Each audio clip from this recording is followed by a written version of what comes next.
right. So now I'll be talking about the barriers.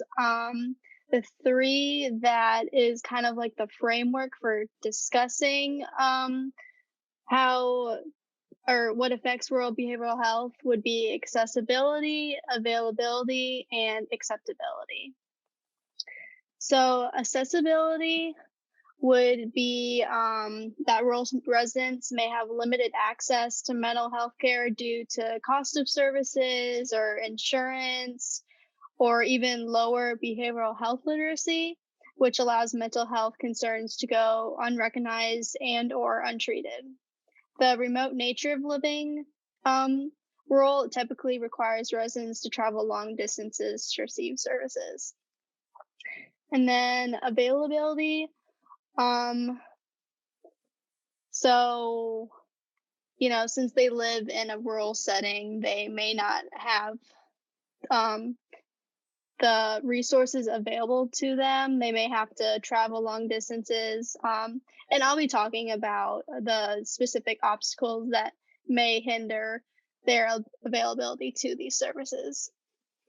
And then acceptability, rural residents are likely to experience self stigma, fear, or even embarrassment related to seeking out mental health care due to maybe they have internalized beliefs or they may not recognize specific symptoms of mental illnesses. So now I'll be talking about the different obstacles.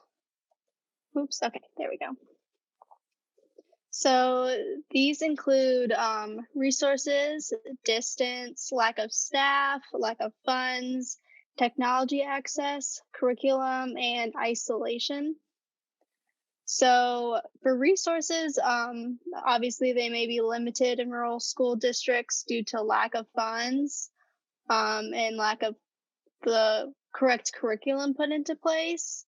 In regards to the barrier of acceptability, the people who run the school, they may not believe in mental health and they may not believe that mental health needs to be discussed to be discussed in their school districts. And then distance is also a problem. Many people have to travel miles away to receive healthcare services, including mental health. It may be difficult for mental health professionals to travel the distance to rural areas to help those in need as well. And then lack of staff may be an issue as well. A lot of people may not necessarily want to live in rural areas. They would rather, teach in urban areas where there's more, resources, and they may just be more accustomed to living in urban areas rather than rural areas. And then there may also be a lack of funds as well. Usually, urban school districts have more money that they can use to pay for different things, such as, mental health services or technology, which I'll be getting into next. There's a lot of, different technology people use now these days. They may buy like laptops for children or even iPads. Um, but rural areas usually don't have funds to get technology that they can use for like telehealth services or, mental health services, counseling, stuff like that. Another issue is curriculum. The signs and symptoms of mental disorders may be going unnoticed if students aren't even taught about, the different mental disorders and what to look out for. Teachers may not be able, or teachers may not be trained to help students in need. This can lead to other problems such as suicide. And then the last obstacle that I'll be talking about is isolation, similar to distance. Rural communities can be miles away from hospitals, clinics, shopping centers, etc. This can be hard on people in these communities who maybe long to live in maybe a more urban area that they have, more resources and access to these things. So before I move on to prevention and detection, Can anybody name the 3 barriers I went over?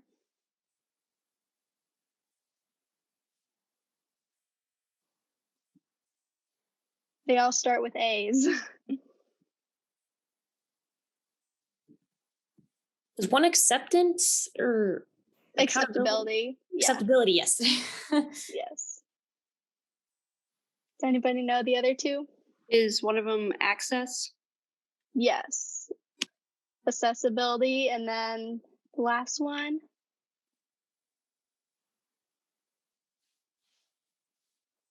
So the last one is availability. All right, so now I will be moving on to my last section, which is prevention and detection. So, prevention. This includes mental health literacy, curriculum, teacher training, mental health programs, and telehealth. So, prevention and early intervention require that students, educators, and parents have mental health literacy.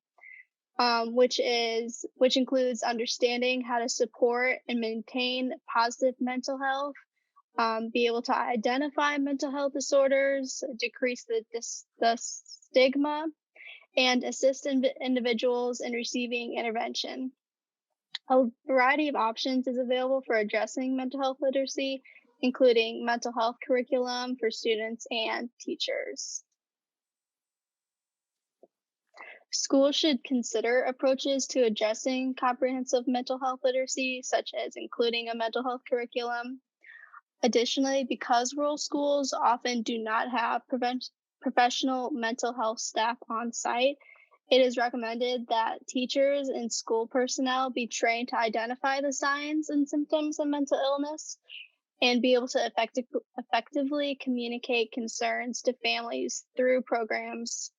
And I kind of thought of the Ask, Listen, Refer program that Mizzou uses. Other prevention strategies that schools are implementing more so is one of them is positive behavior intervention supports, and then social emotional learning. These strategies promote a positive school climate that positions all students to succeed. However, rural schools have less access to these and other research-based models and lack the capacity to identify students who stand to benefit most from these types of supports. And then the last thing, telehealth programs. In order to connect students to mental health professionals, schools should start by leveraging telehealth practices that connect doctors and the patients in rural areas. And they should adapt to these types of video and mobile-based remote consultations to include educators and families and mental health specialists.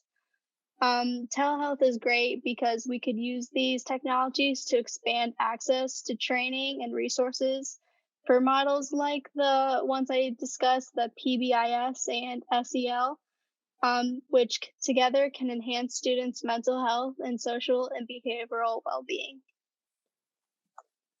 And then I wanted to include this article that I found since I go to the University of Missouri. I think it was cool to include.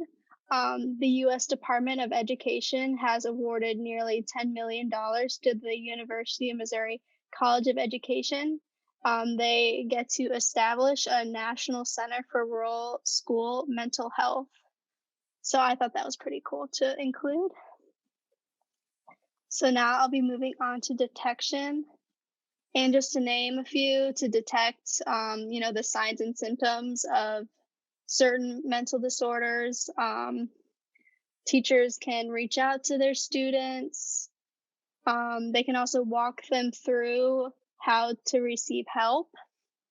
And then if needed, they can call, the, National Suicide Prevention Hotline if they need to. Early intervention is key, and this includes screening all students and also a referral process. Unfortunately, though, rural schools may not have well-developed referral systems, So rural schools should collaborate with local primary clinics, but also they should consider school-based telehealth centers, like I said before. If school-based mental health providers are available, identification of regular training needs is critical. So, in conclusion, steps need to be taken in order to improve the lives of children in rural schools. I don't think it's very fair that students in these areas are struggling and they may not even know why. As leaders of healthcare and education, there needs to be a change. Rural schools should have the same access to mental health services that urban schools do. And I hope this presentation brings a new light to rural schools and the students that fill their hallways. And here are my references that I included. And thank you for coming. Are there any questions?